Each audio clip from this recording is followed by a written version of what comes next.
Estamos se aproximando aí das 19h15.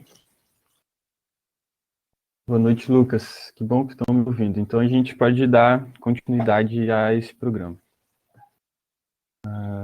Vamos começar, então. Buenas. Boa noite, meu nome é Otávio, professor de Filosofia, aqui para o Desafio.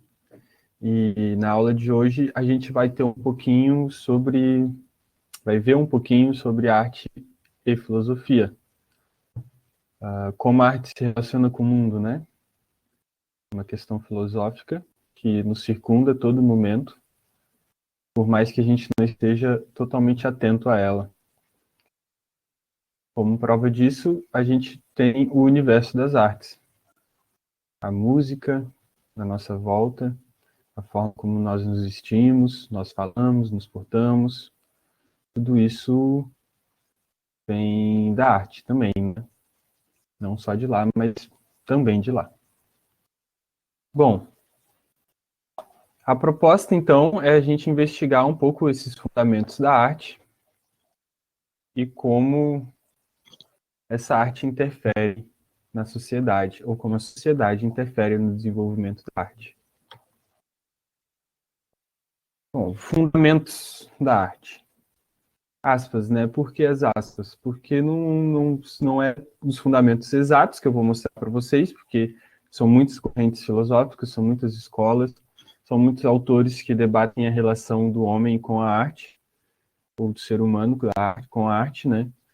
Mas aqui nós vamos traçar, então, os fundamentos básicos para que a gente possa ter um debate razoável. Bom, singular ao ser humano, gerada pela criatividade humana e, portanto, um elemento da cultura. A arte também está inscrita na história. Transforma-se com a sociedade e suas mudanças, relaciona-se com a religião, a política, o mercado e outras esferas de nossa existência. Então, a arte é singular ao ser humano. O ser humano é particular do ser humano, de todas as espécies, de todas as espécies que estão na Terra. A forma como nós fazemos arte é singular a nós. E disse que ela é gerada pela criatividade humana.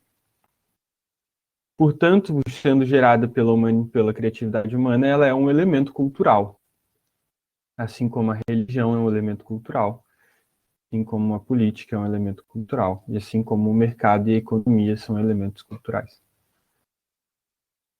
Então, a arte também está inscrita na história. Então, existe uma história da arte, assim como existe uma história da filosofia, assim como existe uma história da política, existe uma história da arte.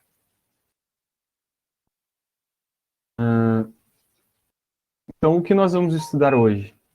É mais ou menos a história dos fundamentos da arte. Como o homem se relaciona com a obra de arte, como o artista percebe a sua própria obra de arte, como quem recebe aquela obra de arte, sendo o espectador, como ele também faz esse movimento de perceber a arte, né? Então, a gente vai estar a todo momento discutindo a relação do homem com os fundamentos da arte. Mas, professor, o que é arte? Professor, o que é um ator? Bom, aí a gente pode, para aprofundar o debate, a gente pode partir de alguns elementos. Esses elementos que eu trouxe para nós são coisas que estão à nossa volta. Quando a gente vai discutir o que é arte, diretamente, a gente já observa, mas que necessita ainda de apurarmos melhor na questão. Então, o senso comum sobre a arte é que artista é um cantor, é um compositor, é um ator, é um bailarino, ou seja, é alguém que na prática é um performance. Para o senso comum, para o senso comum em geral, para as pessoas em geral, a obra de arte é algo feito no passado e preservado em um museu ou apresentado para algum público. Ou seja, alguém fez algo muito importante ou muito bonito no passado que gerou necessidade das pessoas à sua volta preservarem aquilo e aquilo atravessou o tempo, chegando até nós, contemporâneos, e isso é apresentado para as pessoas em museus. Então, isso também é um pouco do que pensamos no senso comum como arte. Também tem aquelas pessoas que dizem que arte é algo que poucos podem ter acesso, devido à situação econômica cultural. E também dizem, por exemplo, que a arte é a cultura de massa ou a cultura do espetáculo. Como assim a cultura do espetáculo? A cultura, por exemplo, que a gente aponta midiática, o espetáculo criado pela mídia, as novelas, os shows, né? Cultura de massa. Imagina, são 80 milhões de televisores ligados numa novela e são 1,5 milhão de pessoas na praia em Copacabana vendo o show do Rolling Stones. Então, uma cultura de massa e do espetáculo. Tem gente que chama isso de arte. Isso é arte? A gente precisa agora aprofundar. A gente precisa observar a relação do homem com a obra de arte. A gente precisa observar o ponto de vista do artista. A gente precisa voltar na tradição filosófica e ver lá na Grécia, por exemplo, o que é a arte ou a poética.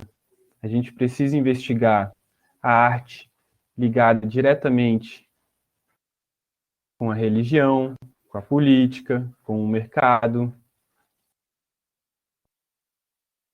A gente precisa investigar o artista, a gente precisa investigar a técnica do artista, a gente precisa investigar o propósito da arte. Então, quando a gente chegar nessas questões, a gente vai perceber que o senso comum, como está aqui, ele precisa ser aprofundado. Então, vamos aprofundá-lo um pouquinho.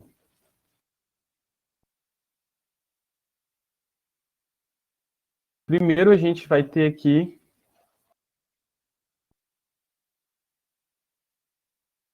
o Merleau-Ponty. Uma primeira definição. O primeiro desenho nas paredes das cavernas fundava uma tradição porque recolhia uma outra, a da percepção. A quase eternidade da arte confunde-se com a quase eternidade da existência humana encarnada, e por isso temos, no exercício de nosso corpo e nossos sentidos, com que compreender nossa gesticulação cultural que nos insere no tempo.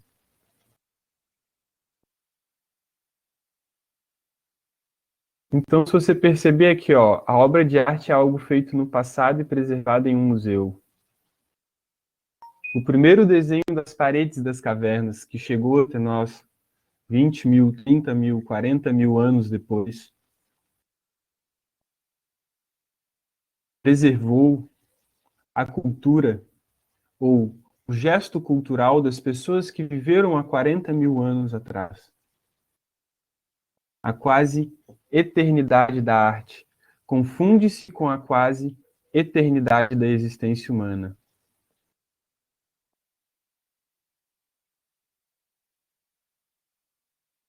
Exercitar, então, o corpo e o sentido faz com que a gente possa compreender a nossa gesticulação cultural. E compreender a nossa gesticulação cultural vai nos inserir no tempo. Arte, para Merleau-Ponty, como está aqui no cantinho, é advento, um vir a ser do que nunca antes existiu. O vir a ser do que nunca antes existiu. Então, aquilo que nunca foi dito, ou seja, a linguagem indireta e as vozes do silêncio,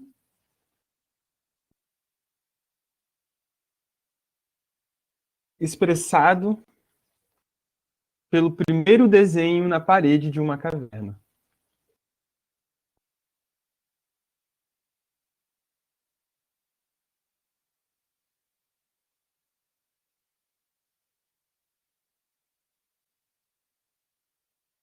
Então, o artista é aquele ser que recolhe de maneira nova e criativa e inusitada aquilo que estava sempre na percepção de todo mundo. Porém, parecia que ninguém percebia aquilo. Que mundo que é trazido pelo artista?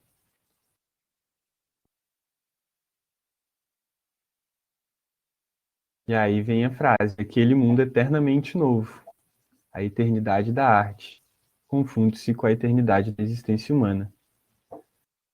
Porque tão antigo e perene quanto a percepção humana, a arte, porém ela é nova. Porque o artista, ele consegue perceber algo como outros nunca perceberam.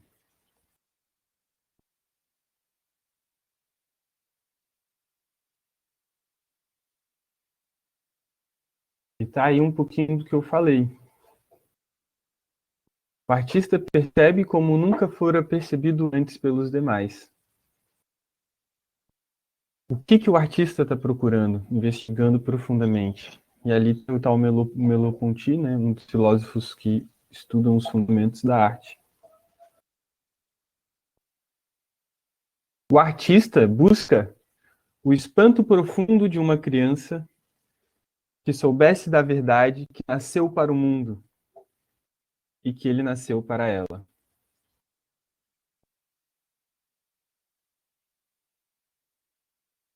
Então é como se uma criança soubesse que estivesse nascendo.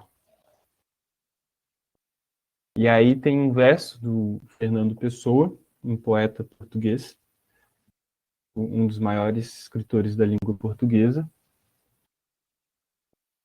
e sob seu pseudônimo de Alberto Caeiros, o heterônimo, né, ele escreve: o pasmo essencial que tem uma criança se, ao nascer, reparasse que nascera deveras. Compreende, então, que a percepção de um artista é como a percepção ou o espanto de uma criança quando ela acaba de nascer, percebendo a si mesma viva. Então, um artista é um cantor, é um compositor, é um ator, é um bailarino, é alguém que pratica uma performance. A gente está vendo, então, que o artista, ele trabalha a coisa, né?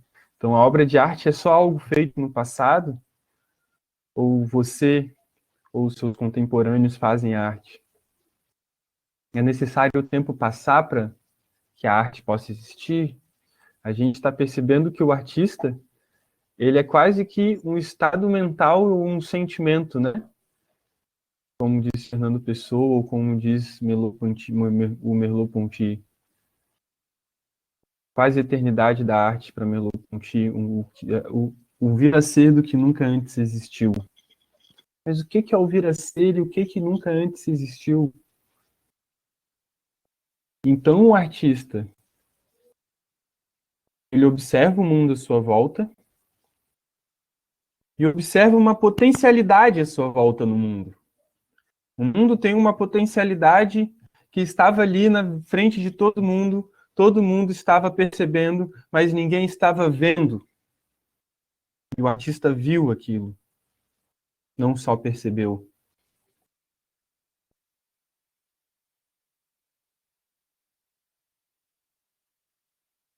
O artista é aquele que recolhe de maneira nova e inusitada aquilo que está na percepção de todos e que, no entanto, ninguém parece perceber. Que mundo é trazido pelo artista? Aquele eternamente novo. Eternamente, porque tão antigo e perene quanto a percepção humana, estava sempre ali, todo mundo percebia, afinal, é tão antigo e perene quanto a percepção humana, porém é novo. porque o artista o percebe como nunca fora percebido antes pelos demais.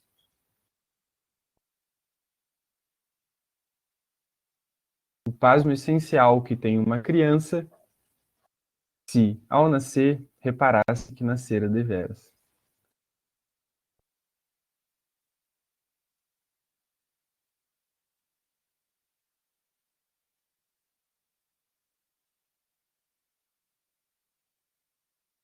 Bom,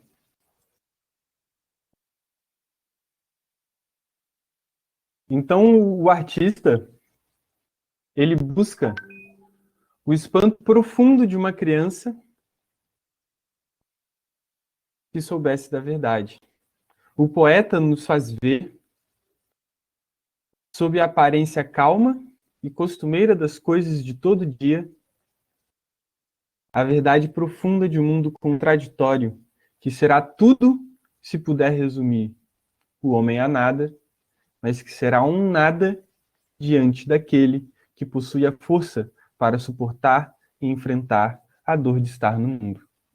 Isso é a Marilena Chauí falando um pouco sobre os poetas, afinal eu trouxe o Fernando Pessoa. E um pouco sobre essa questão, que linguagem indireta é essa, né, que o artista usa? É como se que a linguagem que nós estamos usando agora para nos entender é a linguagem que a gente usa cotidianamente. Enquanto que a linguagem que o Fernando Pessoa usa, por ser um poeta, é uma linguagem que institui novos conceitos, é uma linguagem criadora, uma linguagem inventora de novas significações.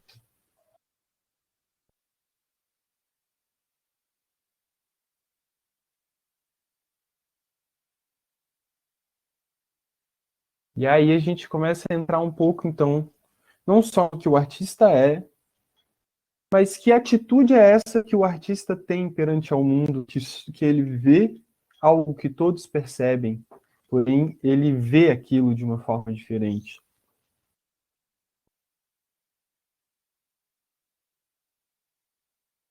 Que linguagem direta é essa? Bom, o Sartre, filósofo francês contemporâneo, ele nos diz que a linguagem do poeta ou do artista são como objetos vivos, como entes reais. É como se aquilo existisse e tivesse vida e estivesse se comunicando com ele. E não é só um signo ou um sinal estabelecido, não é só um significado estipulado por uma estrutura linguística.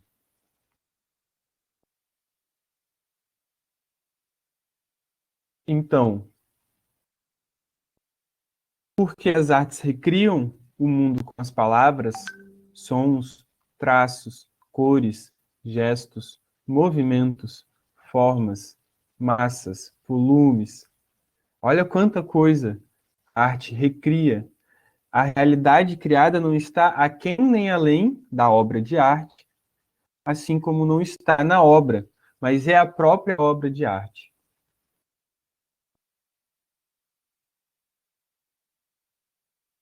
Então, esses entes reais, eles não estão nem aquém nem além, e não estão na obra. Eles são a própria obra. Os movimentos, as formas, as palavras, os traços, eles são a própria obra. Eles não estão na obra, né?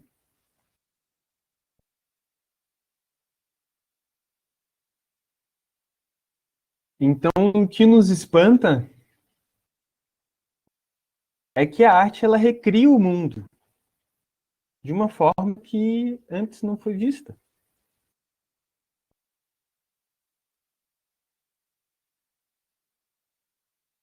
Então, a arte ela não só utiliza o que já está instituído, as instituições, ou os conceitos, ou os pensamentos vigentes, mas ela institui, ela cria, ela muda o que já existe para uma nova realidade. Ela faz renascer de maneira inteiramente nova. Então, a obra de arte é algo inteiramente novo. E aí nós já estamos também nos aprofundando um pouco sobre o artista e sobre a atitude do artista.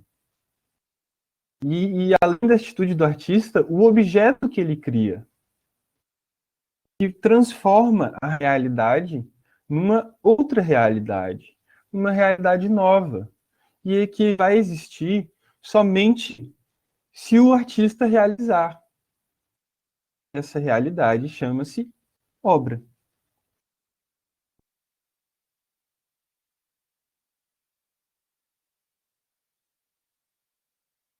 Por isso, então, que é a própria obra de arte.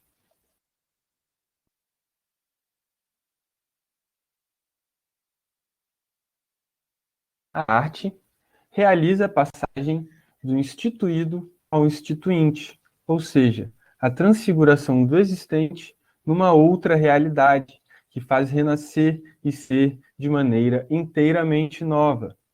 A transformação ou transfiguração da realidade numa outra, nova e existente, apenas um trabalho realizado pelo artista. Chama-se obra. Então, a obra de arte é algo que institui uma nova realidade, um novo conceito, um novo sentimento, um novo pensamento.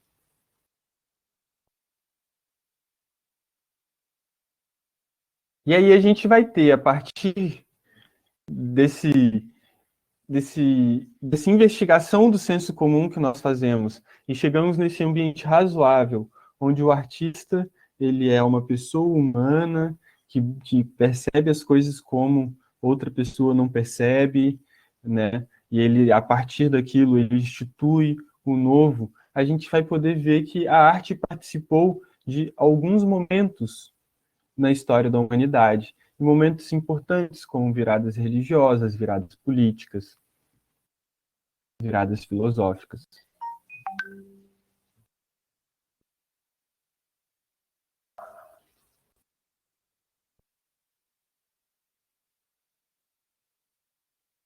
Então, uma das participações da arte na história da humanidade é em conjunto com a história da religião.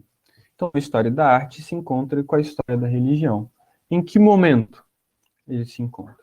Bom, a gente pode ver aí no nosso slide que os primeiros objetos artísticos eram os objetos mágicos, ou seja, não eram representações nem invocações dos deuses, mas encarnações deles. O que conhecemos como belas artes nasceram há milênios no interior dos cultos e para servi-los. Então, este é o primeiro momento da arte em contato com a sociedade humana. Ela, para você ver, ela está na raiz da fundação da humanidade.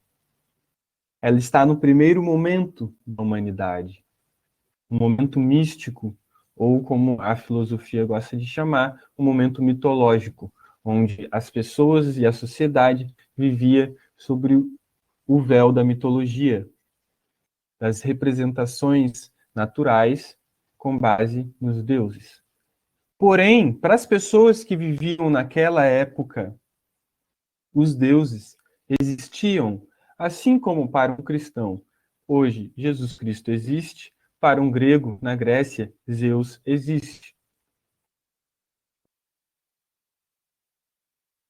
Então, esses primeiros objetos artísticos que a gente tem através do estudo antropológico e arqueológico eram objetos mágicos, eram encarnações dos deuses. E aí, como exemplo, eu trouxe para vocês um jarro grego, né, que tem a história dos deuses. Os jarros gregos, eles contam as histórias das sociedades e dos deuses.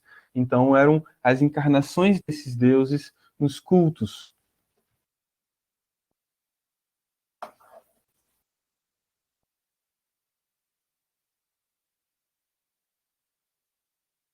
Então, o ser humano ele se relaciona com a linguagem e estipulou esses símbolos para se organizar. Então, os cultos e a religião e a arte, né? A arte ela vem para representar a hierarquia dentro dos cultos, entre os deuses, por exemplo. A arte vem para representar como se dança dentro de um culto, por exemplo. A arte é como quase uma ciência, ou como vocês vão ver mais para frente, não é uma ciência. Para os gregos, não há uma diferença visível entre arte, ciência e filosofia, porque a arte, por exemplo, para os gregos, ela tem o propósito e o objetivo de aperfeiçoar o ser humano, assim como a filosofia e a ciência.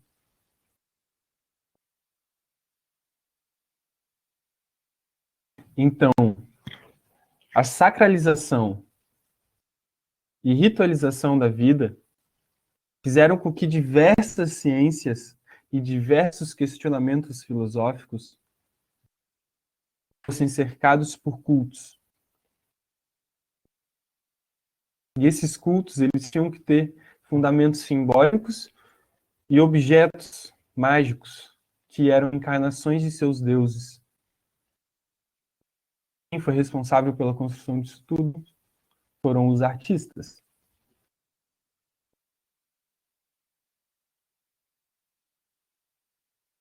Então, o artista era um iniciado nos mistérios.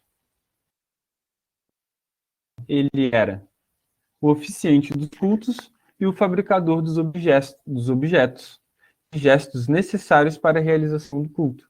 Ele conhecia os materiais, ele conhecia os movimentos, ele conhecia os objetos para a realização do seu ofício e para a realização do culto. Então, uma sociedade baseada na ritualização, como a nossa é, e baseada na construção de signos e símbolos, como a nossa sociedade é, o artista é o construtor disso.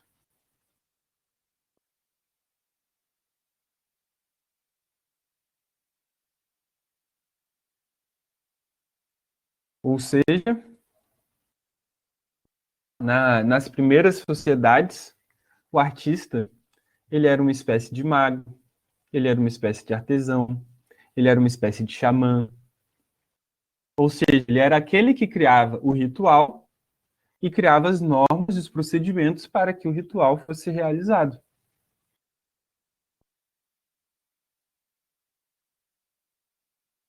Lembrando que no mundo antigo, e antigo para vocês terem noção, é muito antigo. É muito antigo. É do primeiro desenho na parede. Lembrem disso. Eu vou pesquisar aqui no Google. Primeiro desenho na parede. Cavernas.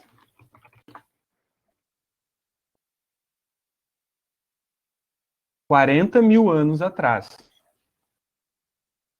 Não estamos falando de Platão e Sócrates que estão aqui 500 antes de Cristo, 300 antes de Cristo. A gente está falando de seres humanos que viveram há 40 mil anos atrás. Compreende? Então, essas sociedades muito antigas eram baseadas nos rituais religiosos, eram baseadas nos mistérios do mundo. Não era como a arte de hoje em dia, completamente livre e autônoma, né? Vinculada a um mercado e à economia, artistas que fazem shows, era outra coisa. Só que quando vai chegando mais próximo de nós, quando as sociedades antigas elas atingem o seu ápice, ali pela volta do ano 500, com os grandes impérios orientais, os impérios na África, os impérios europeus, todos eram grandes impérios pelo ano 500. Então começa a se ter um grande intercâmbio cultural, uma grande troca de tecnologias. E aí o artista, ele vai mudando, né? Vai mudando o seu ofício de acordo com o seu tempo histórico. E o segundo momento da arte é a divisão entre arte e técnica.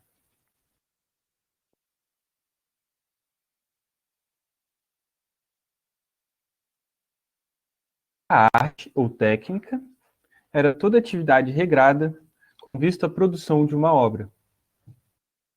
Um conjunto de procedimentos e regras com a função de dirigir uma atividade humana para que este ser humano realizasse o fim a que se propôs. Então, chegamos em Platão. Platão não distinguia a arte nem das ciências e nem da filosofia, uma vez que são atividades humanas ordenadas e regradas, e que fazem com que o ser humano cumpra a sua atividade e a realize até o fim, para chegar aonde ele propôs.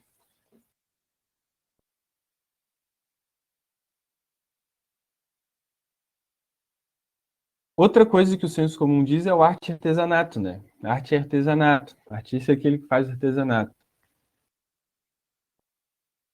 O artista e o artesão sempre foram o mesmo. Eles produzem uma obra, eles têm um conjunto de procedimentos, são objetos ritualísticos preparados para o culto, contêm signos que falam sobre o mistério dessas sociedades antigas.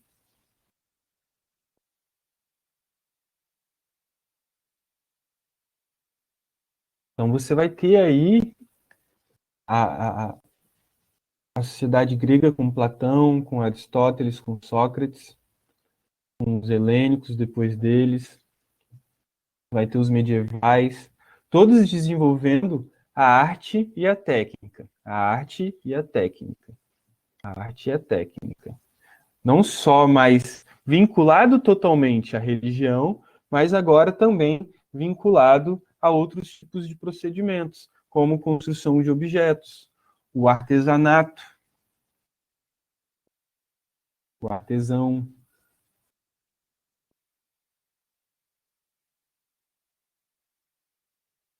Só que depois de muito tempo passado, isso vai gerar um racha dentro do mundo da arte, dentro do mundo da filosofia da arte. Por quê? Porque vão ter aqueles voltados para os mistérios e vão ter aqueles voltados para a técnica. E aí nós vamos ter um racha entre as artes liberais e as artes mecânicas. As artes liberais são aquelas artes que eram trabalhadas no período medieval. Eram filosofia, lógica, linguística, ciência política, aritmética, geometria. Só que eles tinham os nomes exatos para isso. Eram o trívio, o quadrívio, né? As 7 artes liberais medievais, mas as artes liberais são muitas. E vão chegar às artes mecânicas. E aí a gente tem ali o cara, o cara, ele vive no período que é divisor de águas. Da Vinci é o renascentista, né, no século XV. Imagina, então, a arte liberal e a arte mecânica não existia um racha, era uma arte profundamente nos mistérios, aí chegam as sociedades um pouco mais desenvolvidas, e elas vão desenvolver a técnica, e a técnica, por consequência, vai desenvolver a tecnologia, e aí essa mecânica da tecnologia vai culminar numa sociedade amplamente mecanicista e racional, como a sociedade europeia do século XV, renascentista. Ela vai resgatar os conhecimentos gregos, as artes, e vai aprofundar isso. Então, Da Vinci, um dos maiores artistas que a humanidade já presenciou. E ele, com certeza, é um dos responsáveis por tentar resolver esse grande racha que aconteceu. Porque se vocês forem investigar um pouco sobre a vida de Da Vinci, as obras dele, ele não só era um grande artista, como era um grande cientista e como era um grande pensador. Então ele realmente conseguiu resgatar aquilo que Platão falava, de que a arte era uma atividade humana ordenada e regrada.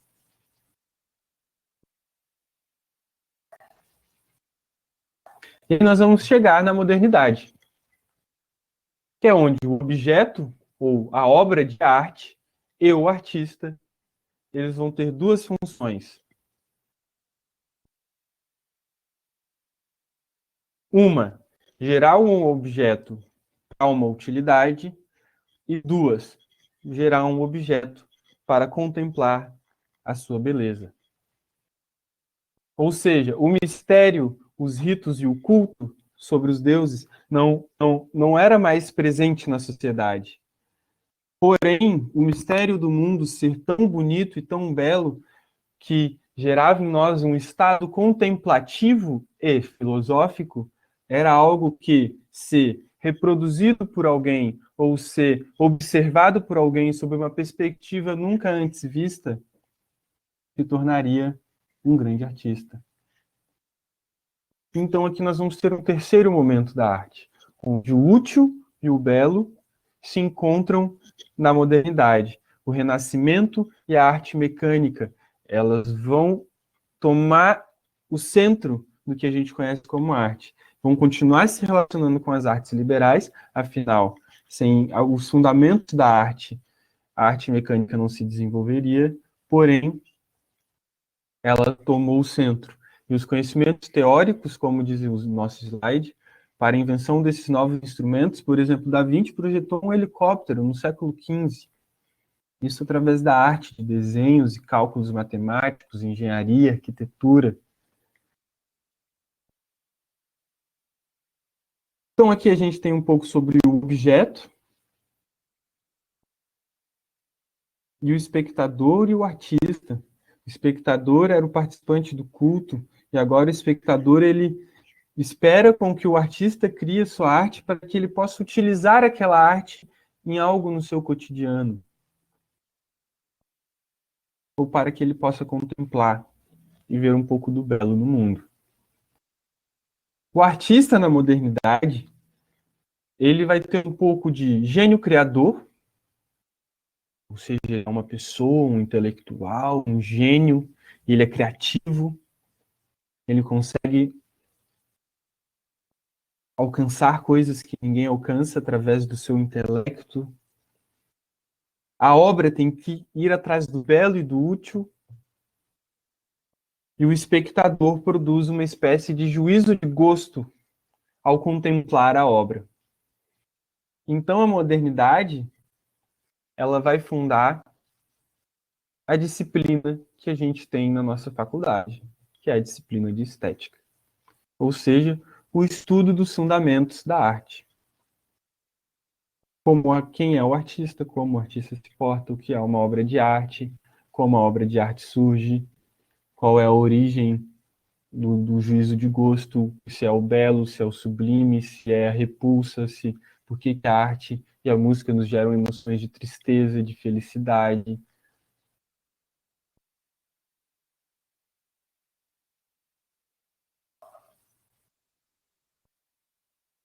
Então, no mundo moderno, o trabalho dignifica o homem, né? É o início da sociedade capitalista, o início da concepção e das críticas da economia capitalista.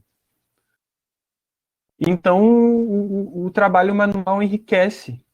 Então, a prática e a técnica se tornam um conhecimento.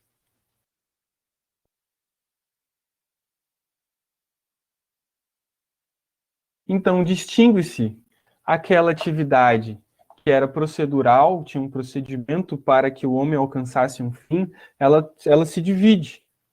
Ela tem o lado contemplativo e o lado útil.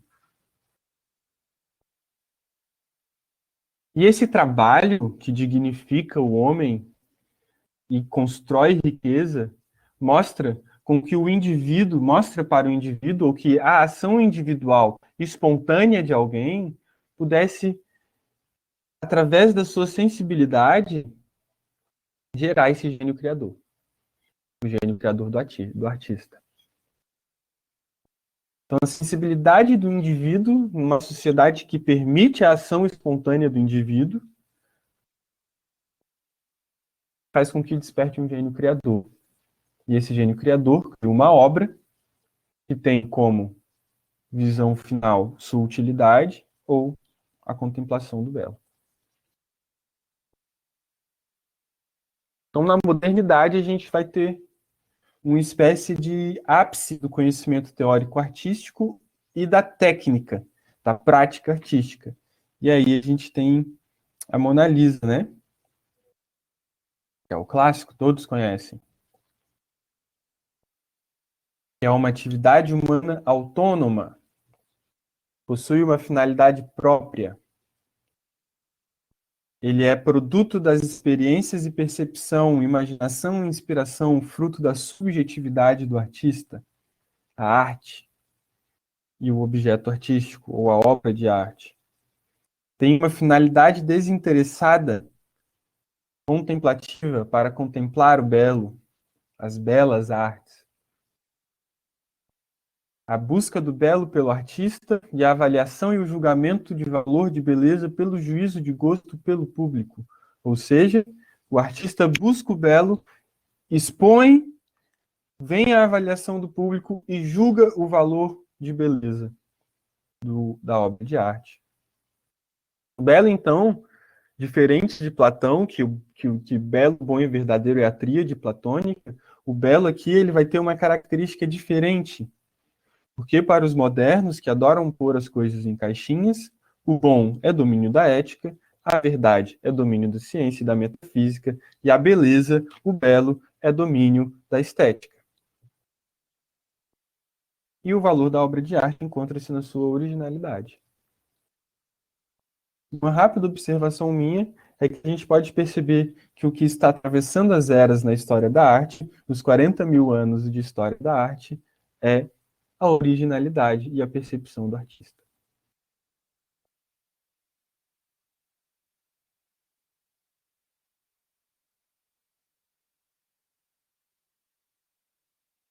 Após tudo isso, chegamos na contemporaneidade, século XX. Tecnologia, não só mais técnica, mas tecnologia. Ou seja, logia, né? O estudo, o saber da técnica. Não vai ser mais só uma regra ou uma receita para fabricar um quadro. Não é só mais fazer uma perspectiva matemática no quadro e pintar de acordo com aquela perspectiva.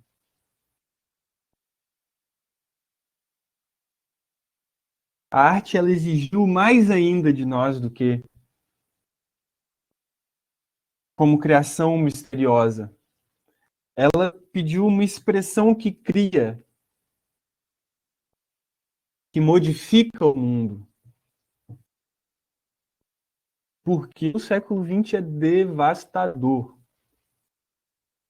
Quem estudar história aí, pergunte para o professor de história o que é o século XX. É devastador.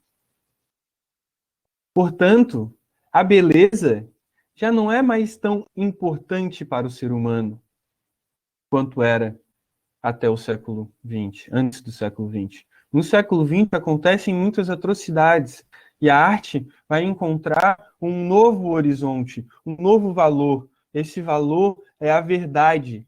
Lembra que para as belas artes a beleza é o domínio da estética e da arte, enquanto a verdade é o domínio da ciência e da metafísica? Aqui não. Na contemporaneidade, a expressão criadora, ela busca esse novo valor, é o valor da verdade.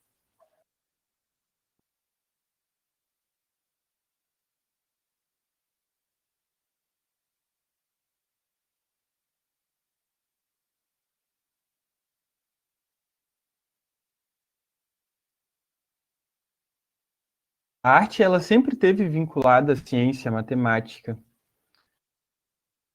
Porém, a contemporaneidade, ela não vai mais ocultar essa relação. Pelo contrário, ela vai expor essa relação. E ela vai utilizar da ciência, da matemática, da filosofia e de todos os outros que estiverem vinculados a ela para solucionar os problemas artísticos. Porque não existia beleza e o belo sumiu diante dos nossos olhos, isso é um problema artístico. Como é que nós vamos solucionar esse problema artístico? Subordinando o valor artístico ao valor das ciências, à verdade. Então a arte vai buscar o acesso ao real. Ao real. Porém, ela vai encontrar um grande inimigo, ao meu ver, mas ela vai encontrar um outro âmbito da relação humana, que é o âmbito do mercado.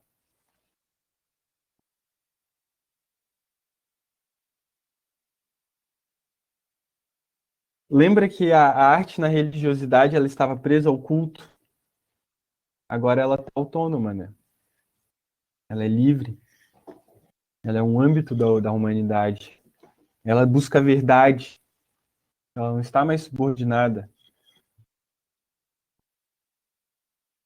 Então, nós vamos trazer aqui o Walter Benjamin, que tem um texto fantástico que se chama A Obra de Arte na Época de Sua Reprodutibilidade Técnica. A grande reprodução da arte. A arte em massa. Ele analisa a arte dentro do mundo capitalista. Vamos ler esse trecho, que é bem bonito. É sua condição de exemplar único que se oferece num aqui e agora irrepetível. Sua qualidade de eternidade e fugacidade simultâneas. Seu pertencimento necessário ao contexto em que se encontra e sua participação numa tradição que lhe dá sentido. Isso é a aura da arte, ou da obra de arte. É a aura que o artista deixa na obra de arte.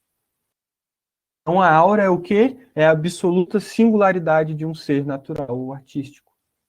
É a singularidade, é irrepetível. Ela se apresenta no aqui e agora e é eterno porque transpassa todo o tempo, mas é fugaz porque só existe aquilo.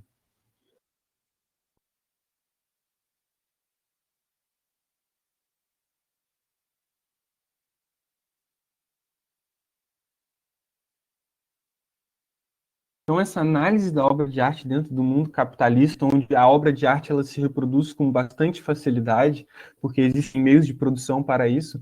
Lembrando que, por exemplo, a literatura é uma arte, com a invenção da peça, né, da imprensa, e da pressa ou da impressora, ela, pá, já era. Se distribui a Bíblia por toda a Alemanha e se faz uma luta contra a Igreja Católica, Martim Lutero. Traduz a Bíblia.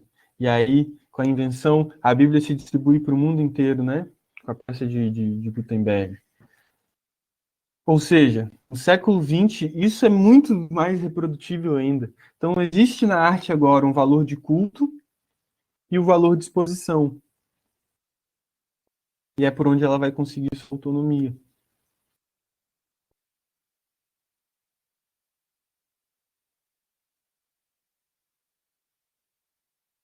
Só que esse valor de exposição é o que preserva a arte. Porém, a arte ela é amplamente reproduzida.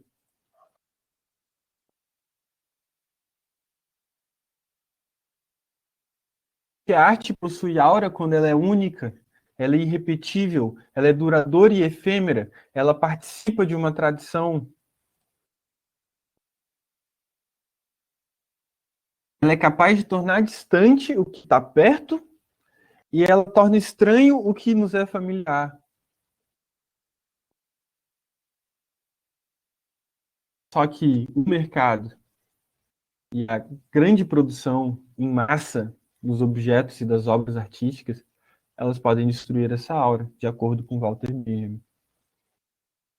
A arte precisa ser contemplada, mesmo que pelo valor do belo ou pelo valor da exposição.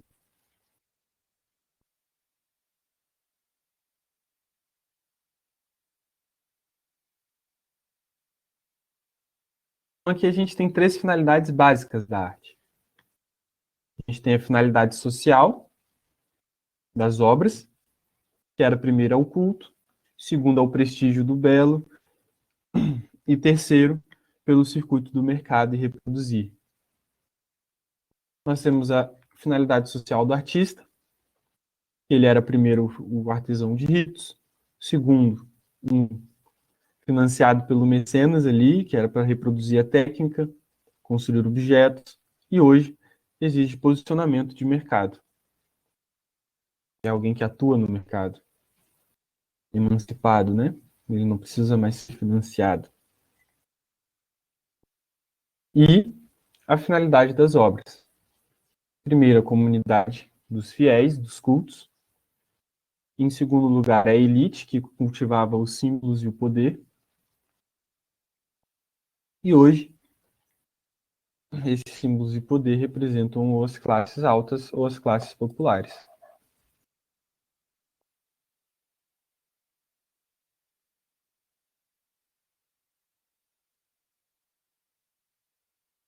Aí a gente tem algumas pessoas utilizando o celular, que é por onde a gente consome todo quanto é tipo de arte, desenhos, músicas, poesias, textos jornalísticos, literários, o que for, o que for. A gente está consumindo num celular. Então, a reprodução da forma da obra de arte e do conteúdo dessa obra de arte, essa reprodução torna a arte vazia.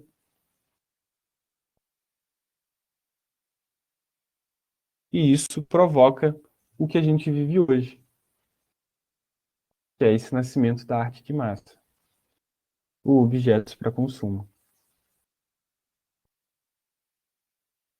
Ou seja, você está ali no seu Instagram, você está lendo uma poesia no seu Instagram, você leu a poesia, você já passou e você já leu outra poesia, você passou e você já leu outra poesia, ou então você viu uma foto fantástica, que também é um estilo de arte, aí depois você viu um quadro que alguém pintou, aí depois você viu um audiovisual, e aí é tudo arte, arte bombando na sua cara. Porém, você percebeu o que era belo ou não era belo? Você percebeu a verdade, as expressões da verdade naquela arte? Você percebeu como o artista se expressa? Você percebeu o posicionamento da obra de arte? Você percebeu o juízo de gosto provocado pelo seu choque com aquela arte? Ou essa arte só está sendo reproduzida no seu smartphone?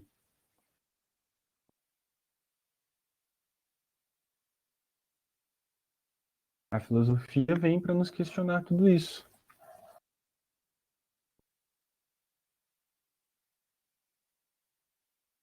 Porque o fazer artístico, ele se diferencia de uma escola artística.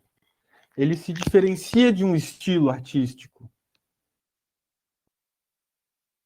A atitude poética.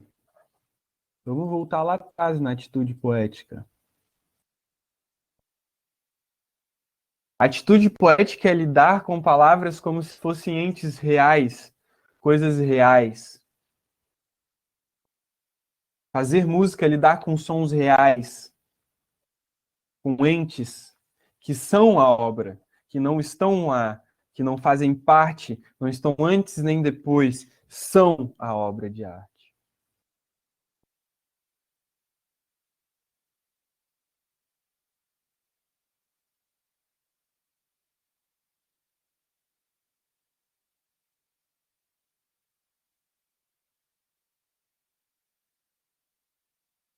Então, a forma e o conteúdo do objeto artístico ou da obra artística, ele está ligado muito à subjetividade daquele gênio criador e como essa subjetividade expressa a verdade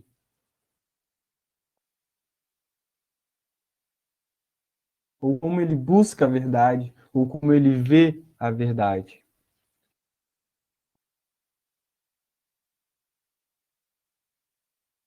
A partir daí, a gente pode definir algumas categorias básicas de artes que estão à nossa volta.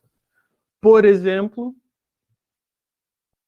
em um primeiro momento, podemos distinguir categorias básicas, como folclore, que é a nossa arte nacional e popular, a arte do Rio Grande do Sul, o gaúcho, o folclore do gaúcho, do cara que vive no campo, apesar dessa pessoa existir mesmo, ele instituiu a cultura de um povo, deu para o seu povo uma identidade.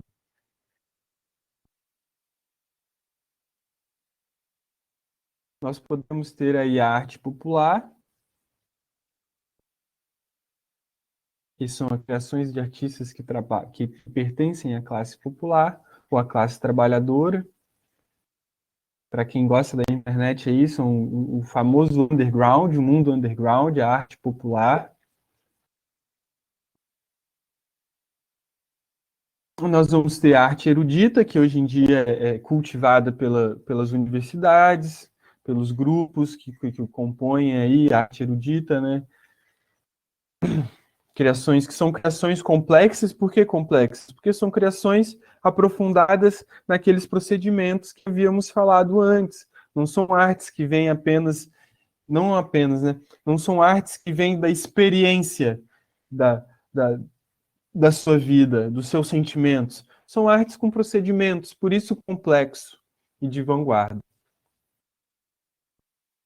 E tem também a de massa, que é destinada à reprodução e ao mercado. Como todo bom artista ou como todo bom músico, você cria aquela música que vai te colocar no mercado, que vai te dar a possibilidade de viver musicalmente, e depois de você conseguir reproduzir isso, você pode talvez fazer a sua arte popular, criar o seu folclore, ou talvez criar até uma coisa mais erudita, né?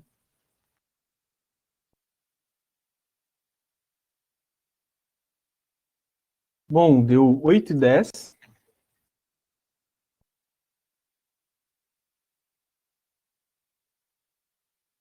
Nós vamos finalizar essa aula agora. Arte e filosofia.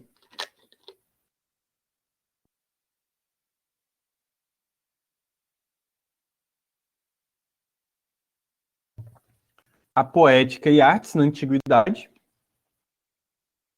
A atitude poética do artista, ou então do xamã. Nós temos ali o bom, belo e verdadeiro, em Platão, a arte enquanto preceptora, né? Prescritiva ou normativa, a arte enquanto, é, é, a arte enquanto um procedimento para se alcançar um fim, seja um objeto artístico, seja uma ação ética. Lembrando que Platão não diferencia a arte da ciência e da filosofia. Na modernidade, nós temos o belo e a estética, fundação da estética. Ou seja, estética enquanto um conhecimento sensorial, uma experiência sensível e a sensibilidade. Então, vai ter investigação do belo e da utilidade do objeto. Ou seja, a estética vai estudar a sensibilidade, vai investigar a imaginação e a fantasia do artista. E tem como finalidade criar um objeto que é o belo. E já na contemporaneidade, nós vamos ter a troca do valor do belo para a verdade.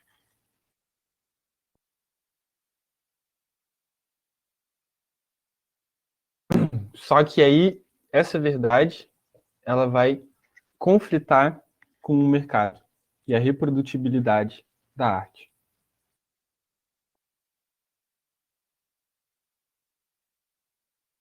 A todos vocês aí, meu muito obrigado. Sou o professor Otávio. Qualquer coisa, vocês mandem um e-mail para o desafio, me procurem, tirar qualquer dúvida sobre essa aula. Nós temos aí mais 3 minutinhos. Qualquer dúvida no chat, podem mandar. Lembrem de assinar as notas compartilhadas para dar presença para vocês. E é isso. Fico só pelas dúvidas. Se não tiver nenhuma, podemos dar continuidade à noite aí.